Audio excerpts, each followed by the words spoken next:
j'espère que vous allez bien. Donc aujourd'hui on se retrouve pour 3 nouveaux do it yourself de déco de Noël, vraiment très facile à réaliser. Et je vous en dis pas plus, mais restez jusqu'à la fin de la vidéo. Donc pour le premier, il s'agira d'une belle étoile lumineuse comme ceci. J'adore moi les étoiles et comme ça avec des petites guirlandes, je trouve ça très joli, c'est très facile à faire. Donc pour faire ça vous aurez besoin d'une guirlande lumineuse bien sûr, donc à pile de préférence. Aussi vous aurez besoin de branches de bois, donc moi j'en ai pris d'environ 30 cm. Et pour fixer les branches entre elles vous aurez besoin de fils de fer et de petites ficelles comme ça, de la couleur de votre choix.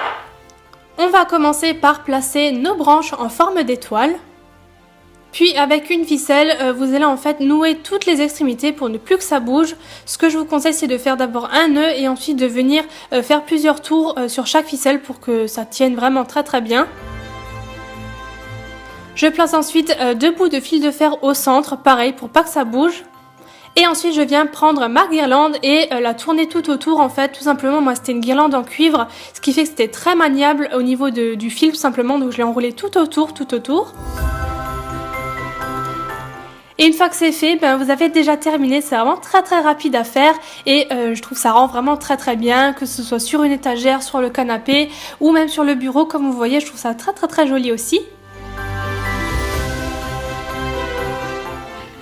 Ensuite pour le deuxième do it yourself, ce sera un ensemble de 3 petits sapins tout mignons. Donc là je les pose sur ma planche à découper pour pouvoir bien les montrer tous ensemble. Donc le premier est doré tout en paillettes, après il y a un tout petit comme ça à pois doré et un troisième dans une forme que j'ai fait un peu plus stylisée. Donc pour faire ces 3 petits sapins vous aurez besoin de planches de balsa. Donc le balsa qu'est-ce que c'est? C'est tout simplement du bois qui est tellement souple que vous pouvez découper dedans au cutter. Donc c'est vraiment du bois, c'est ça ce qui est sympa parce qu'on a vraiment la matière bois, c'est ce que j'aime. Et c'est très souple, donc ça vous achetez en magasin de bricolage, c'est ce qu'on utilise pour faire les maquettes en général.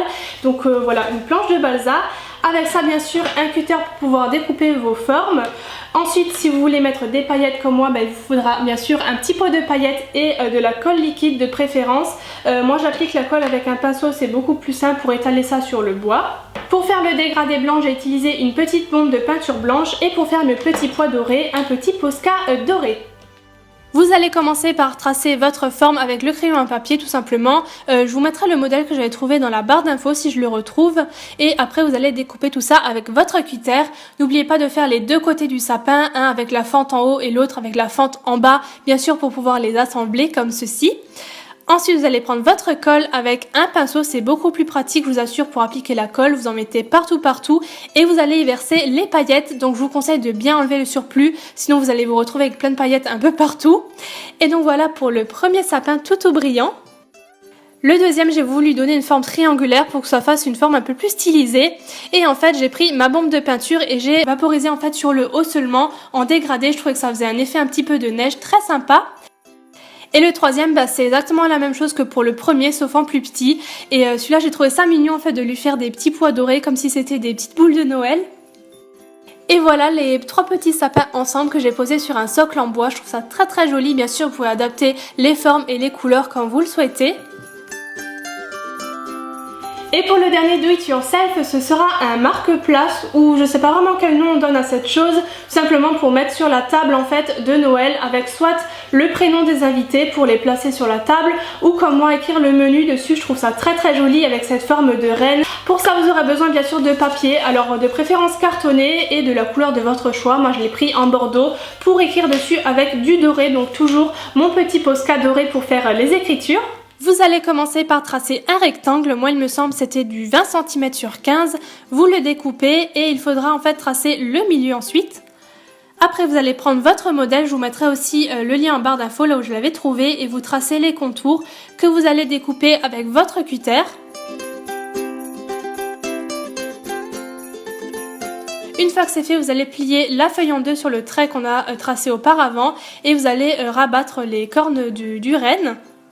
Après c'est libre à vous d'écrire ce que vous voulez, moi je trouvais ça sympa d'écrire un menu. Voilà pour cette petite carte, moi j'aime beaucoup l'espèce de couleur bordeaux avec l'écriture dorée, je trouve ça très joli et je pense que ça peut faire très beau sur une petite table de Noël. Maintenant on va pouvoir passer au petit concours, au petit lot que je vous réserve pour cette vidéo. Alors là ce sera un lot de chez L'Occitane à gagner qui est composé d'une lotion pour le corps, au pamplemousse et à la rhubarbe qui est quand même d'un grand format et d'une crème pour les mains de la même gamme, rhubarbe pamplemousse. L'odeur est juste dingue, ça sent très bon. Les crèmes pour les mains de chez L'Occitane, je pense que je ne vous en parle plus, c'est vraiment des crèmes que j'adore.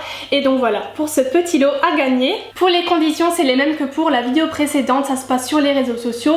Donc il faut être abonné donc déjà à ma chaîne, ce qui est logique, me suivre sur Twitter et sur Instagram, ce sont les principaux. Ensuite, si vous voulez me suivre sur Facebook, sur ma page et sur Snapchat, c'est comme vous souhaitez, c'est en option. Donc sur Instagram ou Twitter ou les deux, il faudra partager cette photo qui s'affiche maintenant. Donc pas de capture d'écran, comme je vous l'ai dit dans ma dernière vidéo. Pour avoir cette photo, vous allez dans la barre d'infos, vous cliquez sur le lien avec marqué concours photo à partager.